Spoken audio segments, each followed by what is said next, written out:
साथियों, मैं जयंत समस्तीपुर से पुनः समस्तीपुर नियोजित टीचर चैनल में आप सबों का स्वागत है।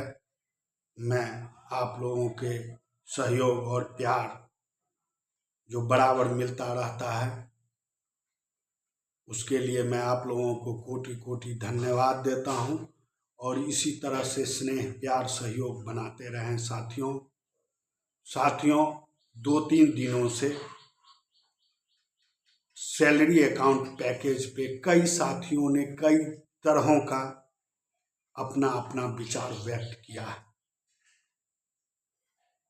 मैं स्वयं अपने चैनल के माध्यम से श्रद्धेय पूरन भाई जी से, जो प्रदेश के अध्यक्ष हैं, उनसे संपर्क करके और बाइट लिया और आप लोगों को बतलाया। उनमें भी उनके बाइट पे भी कई हमारे शिक्षक साथी कई तरह की बात बोलते हैं, लेकिन उन्होंने जो कहा वो अच्छा सा सत्य है। बाइट देने से पहले उन्होंने अपने ब्रांच मैनेजर का नंबर हमें दिया था, जो सर अगर विश्वास नहीं है तो आप हमारे शाखा प्रबंधक से बात कर लीजिए। मैंने खुद भागलपुर ब्रांच के शाखा प्रबंधक से बात किया और उसके बाद उन्होंने जो बतलाया, उन्होंने स्पष्ट कहा कि सर जिस समय दुर्घटना हुई थी, संजोग ऐसा देखिए कि वह दुर्घटना ब्रांच के निकट ही हुई थी और मैंने उस स्पॉट पर गया और उनके परिवार की कुंदन स्थिति को देख के मुझे रहा नहीं गया। मैंने तत्क्षण उसी समय उस जगह, पूरन जी भी उपस्थित थे, उनसे मैंने कहा क्या जो अगर इनका salary account, saving account, salary account package में हो तो हमें बताइएगा, इनका अकाउंट नंबर दीजिए, इनकी जो प्रोसेस है वो सब दीजिए। इनके लाभ के लिए, लाभांश के लिए मैं, ये तो अब इस दुनिया से विदा हो गए, परंतु मैं भरसक प्रयास करूंगा कि इनके परिवार को एक सुनहरा भविष्य मिले। और उन्होंने कहा सर कुछ नहीं, इसमें कुछ नहीं है, सिर्फ तन्मयता हमारे ब्रांच के मैनेजर को दिखलाना है। अपना कर्तव्य समझकर, अपना ड्यूटी समझकर ये तन्मयता अगर दिखावे। कई शिक्षक ऐसे काल कलवित हुए हैं परंतु उन्हें लाभ नहीं मिला। जानकारी के अभाव में उन्होंने तो यहां तक कहा हमें कि आप लोग नियोजित शिक्षक हैं और नियोजित शिक्षकों को माननीय नीतीश कुमार जी ने जो लाभ दिया है उस लाभ की जानकारी आप समस्त शिक्षकों को मालूम नहीं है। जानकारी के अभाव में लोग ऐसे कर रहे हैं। आप जानकारी हासिल करें तो देखें जो कितना अच्छा है। सिर्फ दुर्घटना में ही नहीं है साथियों, ब्रांच मैनेजर साहब से मैंने 1 से 2 मिनट ही बात हुआ, व्यस्तम समय था उनका। हमने कहा सर एक दिन हमें बाइट देते, मैं बाइट अपने चैनल के माध्यम से चलाता हूँ। उन्होंने कहा मैं दूंगा अवश्य, लेकिन व्यस्तम कार्यक्रम है इसलिए मैं ऐसा नहीं दे पा रहा हूँ, दूंगा, निश्चित दूंगा। उन्होंने कहा कि सारी सुविधाएं हैं सर इसमें, सैलरी पैकेज में। लोगों को जानकारी नहीं है, आपके संगठन के प्रतिनिधियों को भी ये जानकारी सही ढंग से नहीं है। उन्हें भी जानकारी अवगत कराना चाहिए अपने शिक्षक साथियों को, जो किस किस तरह की सुविधा सरकार आपको दे रही है। हर एक सुविधाएं से हम लोग आच्छादित हैं साथी। साथियों, विश्व के किसी भी देश में ये त्रिस्तरीय पंचायती राज संस्था और 3 तरह की सरकारें कहीं नहीं जो भारत में। हम लोग कहते हैं नियोजित शिक्षक साथी कि हम राजकर्मी नहीं। साथियों, जिस तरह से केंद्र सरकार के केंद्रीय कर्मी हैं वो क्या कहेंगे कि हम राजकर्मी हैं, और अगर राज्य सरकार के जो राज्यकर्मी हैं क्या वो कहेंगे कि हम केंद्रीय कर्मी हैं। ठीक उसी तरह से महात्मा गांधी के सपनों को साकार करने के लिए हमारी केंद्र की सरकार ने जो योजना लाई थी, जो पंचायत को सशक्त बनाया जाए, त्रिस्तरीय पंचायती राज संस्था को, उसके तहत हम लोग बहाल हुए थे, नियुक्ति हुई थी। तो जिस तरह से केंद्र के कर्मी जो कहते हैं हम केंद्रीय कर्मी हैं, राज्य के कर्मी कहते हैं हम राजकीय कर्मी हैं, ठीक उसी तरह से नियोजित शिक्षक पंचायती राज कर्मी हैं, सारे सुविधाओं से लैस।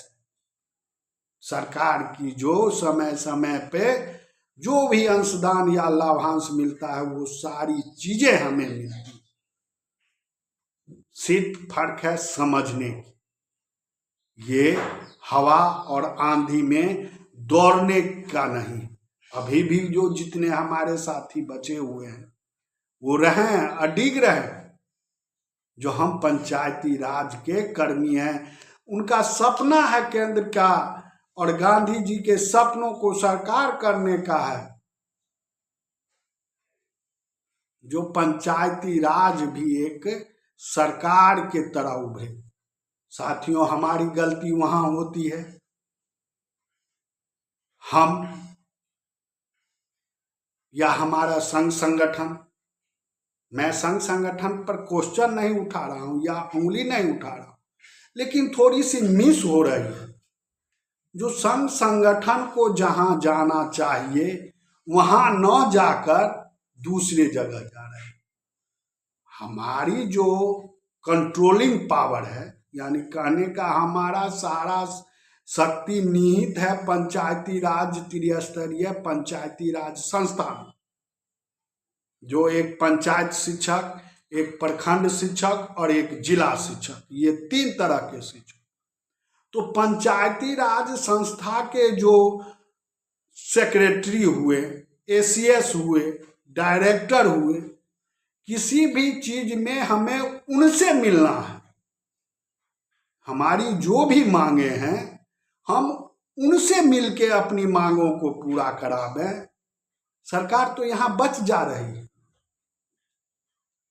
आज जो भी कठिनाई हो रही है इस कारण से हो रही है। खैर, जो समय बीत गया वो बीत गया भूल भुलैया में, परंतु अभी भी पूरन जी तो कहे हैं जो सर जैसे हुआ है हम लोग अब पंचायती राज पे ही हम लोग दबाव बनाएंगे। उनके जो एसीएस हैं, उनके जो मंत्री हैं, उनके जो डायरेक्टर हैं, उन लोगों से हम लोग मिलेंगे, उस विभाग से मांग करेंगे हम, ना कि हम अपने। हम उस विभाग के कर्मी हैं और उस विभाग पे हम आश्रित हैं, तो उससे ना मालिक जो हमारा है उससे हम मांग करेंगे। जो हमको ये चीज नहीं मिला है हमें दीजिए। आज देखिए वर्तमान में अभी जो चल रहा है कालबद्ध प्रोन्नति, क्या कालबद्ध प्रोन्नति में डायरेक्ट आपके डीपीओ साहब, डीओ साहब या बीओ साहब दे रहे हैं? नहीं दे रहे। वो नियोजन इकाई से ही आदेश का पालन होते हुए हमारे जिला कार्यालय में जा रहा है। चाहे वह उच्च विद्यालय के हमारे नियोजित शिक्षक हों या उच्चतर माध्यमिक विद्यालय के शिक्षक हों, उनके लिए उनका जो नियोजन कमेटी बना हुआ है माननीय जिला परिषद के अध्यक्ष और डीडीसी महोदय, उनके द्वारा सारी प्रक्रिया हो रही। तो हमें इधर उधर घूमने का क्या जरूरत है साथियों? ध्यान दें, मैं संगठन पे कोई अंगुली नहीं उठा रहा हूं। चूक अगर वहां हुई है तो मैं संगठन कर्ताओं से भी अपील करता हूं कि हम अपनी आवाज को पंचायती राज संस्था पे उठावें। जो हमारी जो मांगे हैं उस मांगे को हमें पूरा कीजिए। हम उनको जब पकड़ेंगे तब वो संबंधित विभाग को पकड़ेंगे और तब हमारी मांगे पूर्णतः होगी। एकदम 100% जो भी बची हुई है मांग वो 100% मिलेगा। तो साथियों, मैं सैलरी पैकेज पे ये चर्चा कर रहा था। सैलरी पैकेज में कहीं से कोई परेशानी नहीं है। आप सर्वप्रथम अपने शाखा प्रबंधक से मिले, जहां आपका अकाउंट है SBI के अकाउंट में, वहां जाके आप मिले उनसे। जो सर मेरा ये अकाउंट है, खाता संख्या है, क्या मेरा अकाउंट सेविंग अकाउंट से सैलरी पैकेज अकाउंट में परिवर्तित है कि नहीं? अगर नहीं है तो आप अपना सैलरी सीट, या सैलरी सीट भी नहीं है तो अनुपस्थिति विवरणी में आपकी सारी चीजें निहित है। वो अनुपस्थिति विवरणी लेके उस पे आप अपने प्रधानाध्यापक से हस्ताक्षर करवा के, अभिप्रमाणित करवा के, और एक आवेदन लेके लिख के शाखा प्रबंधक के द्वारा प्रधानाध्यापक के नाम से लिखें और उस आवेदन पर भी और अब्सेंटी पर भी माननीय प्रधानाध्यापक से हस्ताक्षर करवा लें और वहां जाके शाखा प्रबंधक से आप उसको कर लें। साथियों, इसमें भी वेतन के अनुसार सारी सुविधाएं हैं। 0 से 25,000 अगर आपका वेतन मिलता है, अकाउंट में आता है तो गोल्ड है। उससे 25 से 50 मिलता है, सिल्वर है, प्लेटिनियम है। ये सारी यानी वेतन के आधार पर ये है और कहीं से कोई कंफ्यूजन नहीं है। आप अगर असाध्य रोग से ग्रसित हैं तो भी आपको वो उसके द्वारा जो लाभांश दी जाती है वो मिलेगा। अगर आप पैरालाइसिस या किसी दुर्घटना में अपंग हो गए हैं, कोई शरीर का अंग क्षतिग्रस्त हो गया है, उसका भी लाभ है। असाध्य रोग में अगर आपकी मृत्यु हुई है, उसका सारा डॉक्यूमेंट होना चाहिए, वो भी है। ये तो हो गया लाभांश। इतना ही नहीं, आप अगर सैलरी पैकेज अकाउंट है तो आपको चेक बुक का जो चार्ज लगता है वो भी नहीं लगेगा। SMS चार्ज है वो भी नहीं लगेगा। लोन की सुविधा भी अधिक से अधिक है। सेविंग अकाउंट्स के ज्यादा अधिक सैलरी अकाउंट में मिलेगा। उसकी ब्याज दर भी जो है वो भी कम है। तो क्यों ना हमारी फायदा जो मिल रही है और हम जानकारी के अभाव में चुपचाप बैठे हुए हैं, तो यथाशीघ्र हमारे जितने साथी हैं वो सभी अपने अपने शाखा प्रबंधक से और प्रधानाध्यापक के सहयोग से आप जाके उनसे मिलें। कई तरह के साथी हमारे कई तरह की बातें करते हैं।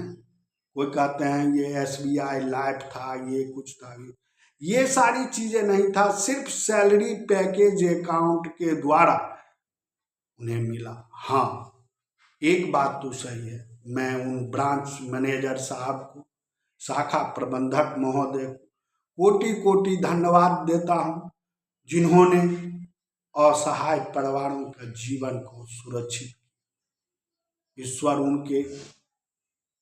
ईश्वर से कामना करते हैं कि उनकी लंबी आयु दें और इसी तरह से पीड़ित परिवारों का सहयोग करें। हम जब तक स्वयं जागृत नहीं होंगे तो दूसरा कौन हमें उठाने वाला है? दूसरा कोई इस समय में दूसरा कौन जानकारी देने वाला है? आप यदा कदा ब्रांच में जाते ही होंगे, आप उनसे पूछ लीजिए जो श्रीमान मेरा खाता जो है सेविंग अकाउंट से सैलरी पैकेज है या नहीं। अगर नहीं है तो करवा दिया जाए, उसमें जो दस्तावेज लगेगा वहां सिर्फ 2 चीज देना और सारी चीजें आपके अकाउंट में पूर्ण से ही उपलब्ध है, पूर्व से ही पूर्ण रूप। सिर्फ सैलरी शीट या एब्सेंटी पर प्रधानाध्यापक से अभी प्रमाणित करा के या सत्यापित करके और एक आवेदन दे, हो जाएगी सारी। और इस तरह के जो भी साथी हैं अपने क्षेत्र में, उन्हें इनसे अवगत करवा।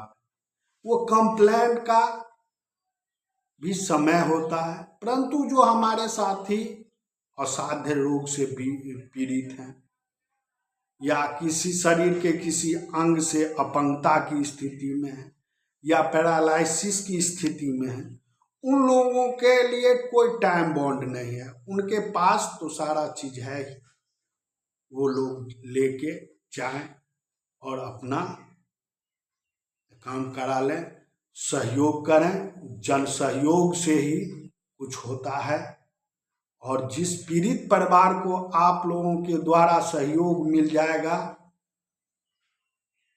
वो आप लोगों का मुरीद बन जाएगा।